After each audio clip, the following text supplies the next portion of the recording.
У Варвары Карауловой новое имя и мера пресечения. Московская студентка Лефортовским судом отправлена в следственный изолятор. Подписки о невыезде, под которой она находилась до сегодняшнего дня, не хватило. Караулова, ныне Александра Иванова, напомню, была задержана на турецкой границе во время перехода на территорию Сирии, куда ехала к своему избраннику, воюющему на стороне ИГИЛ. Оказалось, что в ожидании судебных слушаний Варя, или Саша, контактировать с боевиками не прекращала, а, возможно, и сама занялась вербовкой себе подобных. И грозит ей не папино наказание, а лет так 10 лишения свободы. Случай с побегом громкий, обсуждаемый, но если потрудиться и копнуть новостные архивы, станет понятно. Не то чтобы не уникальный, заурядный даже. Почему же столько внимания этой девушке, не добравшейся до жениха в Сирии, и почти ноль к подобным историям с нашего Кавказа? Потому что, признаемся себе, когда речь об МГУ и Москве, мы шокированы, а если дело, скажем, в Ингушетии происходит, порой плечами пожимаем. И напрасно карта халифата исламского государства Москву не включает. А вот Северный Кавказ, как известно, в сфере интересов ИГИЛ. В нашей студии Юнусбек Евкуров, глава Республики Ингушетия. Добрый вечер. Добрый вечер. Я вспоминаю свой разговор с одной девушкой, которая живет и сейчас, насколько я знаю, в Ингушетии, которая сбежала в лес, вышла замуж, видимо, замуж за боевика, жила там в этой банде, потом как-то удалось ее оттуда вытащить. Шокирующая история, о которой мало что говорили, но таких историй немало. Извините за тавтологию. А сейчас подобное что-то происходит на Северном Кавказе. Вот то, что было с Варей Карауловой, которая из Москвы туда пыталась бежать боевикам. И на Северном Кавказе есть что-то такое? Ну, к счастью, уже меньше. И эти случаи единицы. Вот та девушка, про которую вы сказали, она тоже русской национальности, Анастасия, приняла ислам, вышла замуж, и она ушла уже к мужу. То есть она уже здесь на равнине вышла замуж за него, ушла туда. Сегодня она муж уничтожен, как бандит, а она с ребенком живет. И опять же, к счастью, говорю, и с матерью мы общаемся, и с ней общаемся. Она осознала, то есть она, как Караулова-Иванова, не продолжает вербовать. Она осознала пагубность этих действий. Поэтому, конечно, их намного меньше, этих случаев в Ингушетии в том числе, и этому есть причина. Но, тем не менее, движение какое-то вы заметили в вашем регионе? То, о чем говорят многие, что вербовать стали интенсивнее везде в России, а вербовщиков стало больше, задерживать их стали чаще, значит, все-таки какое-то движение есть. Как у вас? Вы ближе ко всем этим историям и, может быть, отчетливее наблюдаете картину? Мы не видим ярких вербовщиков, и не ярких, в том числе и идеологов. Все, что сегодня происходит, и те, которые вернулись назад, которых мы адаптировали, которые сейчас находятся под следствием, они подтверждают, что сама вербовка проходила через интернет-ресурсы. То есть они выходили по каким-то каналам, уже известные каналы, да, и по ним они ехали, в том числе через Москву или через там другие регионы, летели в Турцию, и там дальше их встречали, и дальше уже вели. То есть не на территории Ингушетии в том числе, и не на территории Кавказа в том числе. Это радует. Почему? Потому что ярко выраженных или там не ярко выраженных идеологов или вербовщиков мы не видим. Ну вот что важно, у вас огромный опыт борьбы с этим лесным подпольем или горным подпольем, не знаю даже как назвать. Вы часто встречаетесь с родственниками тех, кто до сих пор находится в лесах, и уж не знаю, воюет или просто прячется, но тем не менее это бандиты. И вы встречаетесь с ними ведь не только для того, чтобы, и скорее всего не для того, чтобы они вам помогли задержать, а каким-то образом пытались их оттуда вытащить. Вот что это за опыт? Поделитесь. Возможно ли таким образом хоть как-то предотвратить и теракты, и то, что люди уходят, или чтобы сделать так, чтобы они возвращались? Ну, в этом случае три составляющие. Первое – это профилактика. В любом случае встреча с родителями, с родственниками, с семьями дает свои плоды. Больше положительно, чем отрицательно. Это профилактика. Второе – это мы все-таки через, вот как говорят, да, вода камень точит. Мы потихоньку доводим до них, доносим до них. Почему? Потому что мы там приводим факты. Первые факты – это показываем тех, кто пришел, кому помогли. И второе – факты тех, кого уничтожили или посадили, которые не понимают нормального языка. То есть это второй случай. Третий случай – это когда мы уничтожаем, когда мы задерживаем, тогда у нас есть моральное право им сказать: а мы же вас предупреждали, мы же вам говорили, мы же вот этим помогли, и вам бы помогли. Вот эти три составляющие, они обязательно присутствуют при беседе с родственниками.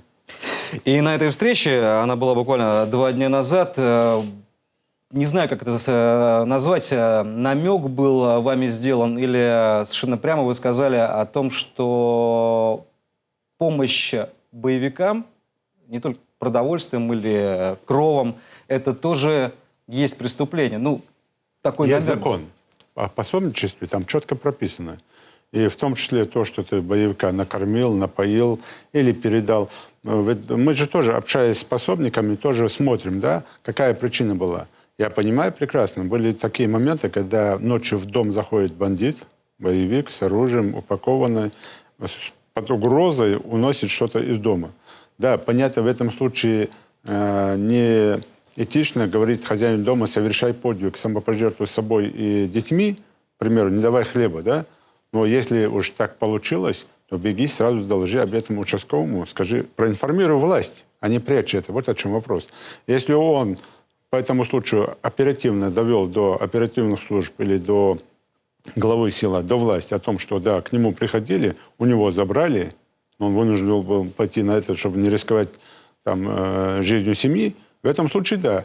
Но если он этого не сделал, он все равно становится пособником. Почему? Потому что сокрыл это все. И там есть статья, там есть закон.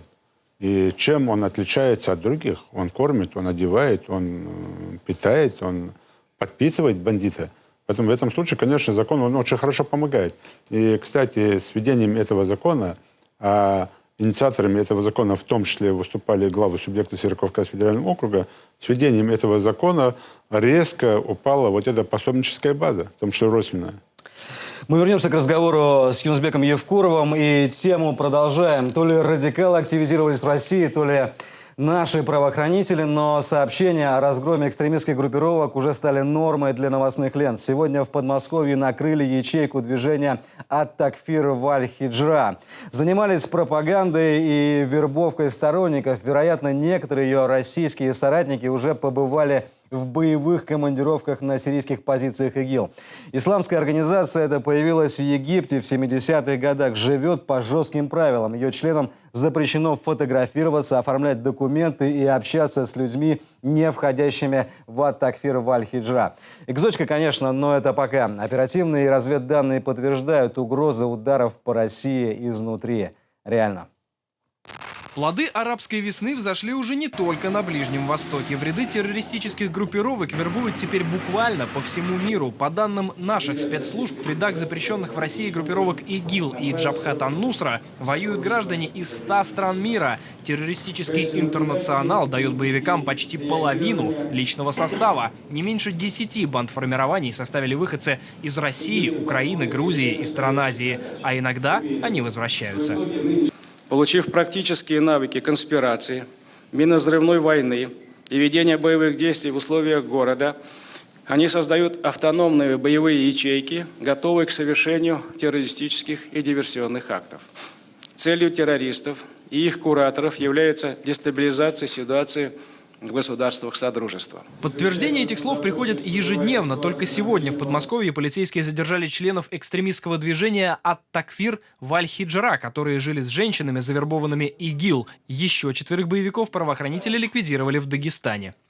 В ответ на законные требования остановиться, лица, находившиеся в машине, открыли огонь из автоматического оружия по сотрудникам правоохранительных органов. В результате завязавшейся перестрелки произошло возгорание автомобиля, и 4 бандитов были нейтрализованы. Причастность стрелявших к терроризму, впрочем, еще будут устанавливать, но то, что ИГИЛ не где-то далеко, видно и без этого. 11 октября в Москве задерживают 12 человек из того самого халифата вместе с 5 килограммами взрывчатки, которая должна была сдетонировать в общественном транспорте столицы. 15 числа в суд направляют дело против 6 человек о подготовке теракта в мечети Ханты-Мансийского округа. Еще через неделю в Москве под арестом оказываются сразу 2 десятка боевиков из группировки Хизбут Тахрир. В квартирах сотни брошюр, в которых экстремизм выдают за ислам. И в священном Коране говорится о том, что человек, который убил невинную душу, его греховность приравнивать, как будто он убил все человечество на земле. И человек, который спас одну душу, его награда перед Всевышним, как будто он спас все человечество на земле. Поэтому мы очень четко стоим на позиции и говорим о том, что ИГИЛ не представляет ислам. И вот еще одно новое слово в терроризме. Это больше не смертники-одиночки с помутневшими глазами. Раньше в мечтах, а теперь в ближайших целях боевиков. Собственное государство. Все чаще выступающие с ИГИЛ единым фронтом талибы в среду утром захватили афганский район Даркат, а месяц назад успешно атаковали Кундуз на самой границе СНГ. Боевики ИГИЛ, которые сражаются против нас, имеют четкие связи с руководством группировки в Ираке и Сирии. ИГИЛ контролирует их, направляет инструкции, снабжает оружием и боеприпасами. Кроме того, террористические группировки, такие как Аль-Каида и Талибан, трансформируются и разрастаются. Они словно регенерируют, набираясь новыми силами. В среднем за каждые сутки прошлого года талибы убивали от 5 до 10 афганских солдат. Общие потери всего населения за тот же срок превысили 10 тысяч человек. В 2015-м показатели выросли вдвое. И все это на фоне многолетней американской помощи. Как в Ираке, Сирии, на Украине и во многих других местах мира, проваленное лидерство в очередной раз оставляет вакуум, чтобы его заполнили наши противники. Проваленное лидерство – это Маккейн про свою родину и ее амбиции, а конкурент, конечно же, Россия, которой, по данным СМИ, афганское руководство уже обратилось за помощью. Так или иначе, но защищаться от терроризма, о чем еще раз напомнил президент на встрече с главами спецслужб СНГ, стоит на дальних подступах к Содружеству. Мы с вами понимаем, как не просто складывается ситуация в Афганистане, на Ближнем Востоке, само собой. Да и внутри наших стран хватает проблем, которые вам необходимо решать. Без эффективной работы ваших служб наши государства развиваться не могут. Да, и бороться эффективно с организованной преступностью, с терроризмом в одиночку тоже сегодня эффективно никто не может. Поэтому то, что вы собираетесь, обсуждаете общие проблемы, ищете пути их решения, координируете свою работу. Это, безусловно, чрезвычайно важно. Ну и, разумеется, как в таких случаях говорят, граждане наших стран вправе ожидать от вас повышения эффективности и усиления координации по важнейшим направлениям деятельности. А если такой деятельности еще и не рад Маккейн, никак не друг России, значит, курс верный. Алексей Конопко, Вести. И возвращаемся к разговору с Юнусбеком Евкуровым, главой Республики Ингушетия. О чем еще говорят специалисты? Почему так много внимания у вербовщиков к высшим учебным заведениям? Потому что нужны уже квалифицированные специалисты ИГИЛу, но нужны специалисты и нефтяники, и даже филологи, лингвисты, переводчики какие-то нужны. То есть на студентов, к студентам у них особое внимание, и удар по вузам не случайен. Ваших земляков, ваших молодых людей из вашей республики учатся в городах и в Москве, и в Питере, в центральных городах России довольно много. На ваш взгляд, стоит ли к ним особое внимание проявить в связи с этой ситуацией? Я буквально вчера сделал обращение по этому поводу. Всем нашим представителям в регионах поставлена задача, в том числе по спецству в Москве. И в своем обращении я указал на две категории. К двум категориям, к кому я обратился, это к родителям и к молодежи, парням и девушкам. И там я прописал и сказал ребятам остерегаться различных вещей, которые могут косвенно или не косвенно ввести их в заблуждение и втянуть в это зловещие направления, как террористические акты там, или терроризм, или экстремизм. В том числе, с кем общаться, как жить. Даже я предупредил и попросил у них стереть с носителей, со своих электронных носителей, определенные нашиды, там, так называемые, на арабском языке, если вы не знаете дословного перевода. То есть многие это держат, не зная сам перевод, думая, что это там религиозная составляющая, а там экстремистского содержания может быть, в том числе. Фотографии или не общаться с теми, с кем, кто к вам подходит под видом брата-мусульманина. Я здесь тоже им объясняю, что под этим, в кавычках, братом всегда скрывается, или в большинстве случаев скрывается идеолог, который вас тянет, ведет в заблуждение. Это первое. И это направление мы ведем сейчас. К счастью, у нас нет на сегодняшний день среди тех, кого задерживают или арестовывать там в регионах России выходцев с Ингушетии. Это тоже радует, что никто у нас не попался. Значит, есть где-то определенное понимание у молодежи. Ну и почему идеологи больше к студентам?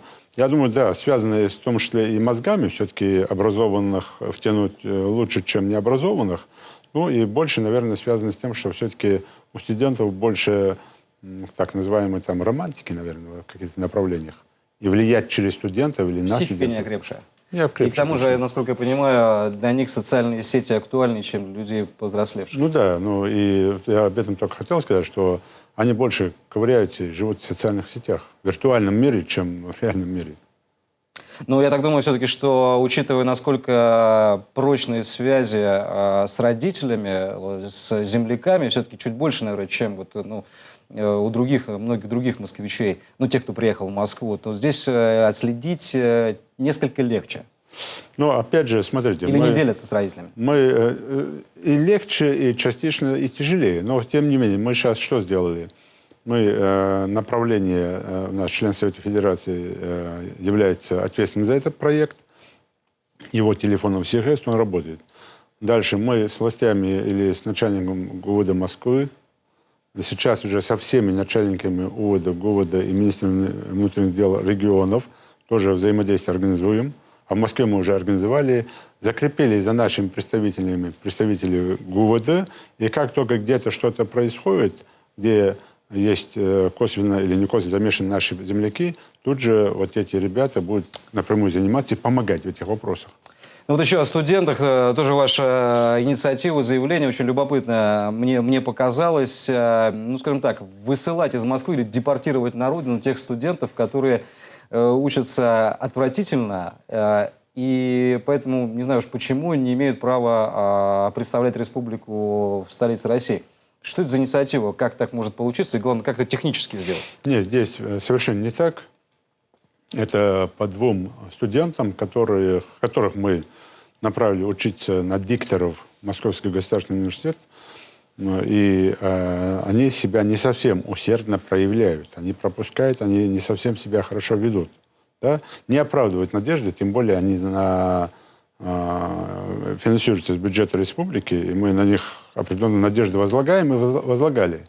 И здесь не стоит задача сегодня их, как вы сказали, депортировать. Ни в коем случае нет. Это профилактика. Я поручил министру культуры изучить эту тему с родителями, предупредить.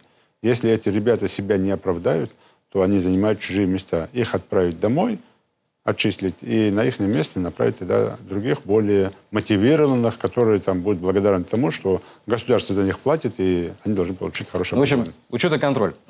Да. Еще одна тема, которой все больше внимания, то, что творится на наших дорогах. За пределами допуска уже и малолетки на спорткарах со скоростью по 200, и ДТП с такими последствиями, что, в общем, ясно уже, существующие меры контроля и наказания не помогают. Вот случай в Магадане, где водитель не мальчик уже и не на трассе, а во дворе дома убил 9-летнюю девочку. В тот вечер две подруги, две Кати у подъезда выгуливали собаку. Родственники часто выглядывали в окно, наблюдая за детьми. На их глазах на дороге появилась черная «Тойота», а через несколько секунд все жители дома услышали грохот. Удар был такой сильный, что вылетела входная дверь. Девочки как раз подошли к подъезду, набрали номер на домофоне и уже собирались идти домой. Родные ждали их на ужин. Это видео сняли очевидцы произошедшего. Вот машина Исакова. Рядом на земле уже лежит одна из девочек, вторая еще под колесами автомобиля. Сам Исаков не стоит на ногах. Вон пьяный там. Вон еще он. один. Да, двое. Вот они, сволочи. Обеих девочек пришлось буквально вытаскивать из-под автомобиля. Катя Лыкова скончалась в больнице. Ее сестра уверена, все раскаяния виновника ДТП показные. В момент трагедии он не интересовался ничем, кроме собственной машины. Он ничего не говорил, не раскаивался. Когда он сел в машину, я попросила повернуть лицо. На что он мне сказал, что он разберется сначала с машиной. Вторая пострадавшая, 7-летняя Катя Буга, сейчас в хирургическом отделении Магаданской областной больницы. Соответствующий должен понести наказание за содеянное, потому что горе для одной семьи он принес, для нас тоже страдания, для моего ребенка. В школе, где учились девочки, объявили день траура. Педагоги говорят, что всегда учили детей быть осторожными на дороге. Но то, что такое могло произойти у подъезда дома, не могли себе даже представить. Виноваты все. Все, кто был в этой компании, все прекрасно видели, в каком он состоянии. Неужели нельзя было вызвать такси, самим вместе с ним поехать, отвезти его на другом автомобиле, но ни в коем случае не пускать за руль пьяного человека. Виктор Исаков на суде заявил, что полностью признает свою вину. За руль, говорит мужчина, сел после изрядной дозы горячительного. Провожал друга, уезжающего из Магадана. Сожалею, раскаиваюсь. Родственникам помогу. А почему так получилось? Почему сели за руль? Не знаю.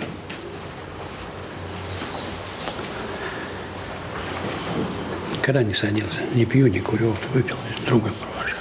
Если человек один раз сел в состоянии алкогольного опьянения за руль автомобиля, то это и не исключает возможности рецидива. Но ни доводы прокурора, ни огромный резонанс этой истории судью не убедили. 69-летний мужчина на время следствия отпущен на свободу. По крайней мере, пока. Ему грозит до 7 лет лишения свободы. Людмила Щербакова, Сергей Чихарев. Вести. Магадан. Ну вот уже перечислять пальцев двух рук не хватит, что происходило за последние недели на дорогах столицы только, да, не говоря уже о регионах. И Феррари этот с безумным пожаром, и мальчик, который то ли есть права, то ли нет, еще ДТП, спорткары. Вот, по сути, убийство маленького человека из-за того, что пьяный взрослый мужчина, 69 лет, сел за руль. Повторю, наверное, уже не справляется наша система с такими людьми. Вы выступали с инициативой, по крайней мере, говорили о том, что нужно срочно ужесточать меры против нарушителей правил дорожного движения, чуть ли не конфисковать у них автомобили. Что еще и как это может помочь? Если человек второй раз попадает пьяным за рулем, Второй раз, да. Этот человек мотивированно, умышленно убивает людей. В любом случае, ну, даже, в любом если случае, даже если не было ДТП. Почему нам надо ждать, пока он убьет кого-то? Если, поймите, ведь человек же, он же взрослый, в своем большинстве взрослый убивает. И мужчины в том числе, пьяные за рулем. Это первое. Второе, мы, главы субъектов, посещаем этих больных, мы их видим. Мы делаем, страна делает для них доступную среду, для колясок, для инвалидов. И когда ты на них смотришь, на людей, которые... И бюджет государства, и тем более субъектов, не позволяет достойно их содержать, этих людей. А те, кто их убивал, во-первых, закона нет жесткого. Даже в пьяном виде он убил, чтобы его жестко посадить. Нет закона такого. И когда мы видим, что когда тех, кто убивал, спокойно дальше живет, у него уже совести нет, не просыпает, чтобы он какую-то долю своего заработка приносил этому пострадавшему. В этом случае, мне кажется, вот эти автомобили сделать... определенный фонд, вот как есть дорожный фонд, сделать какой-то такой общественный, пускай это НКО какой-нибудь возглавлял бы этот фонд. И эти деньги пускать регионам именно на поддержку этих инвалидов.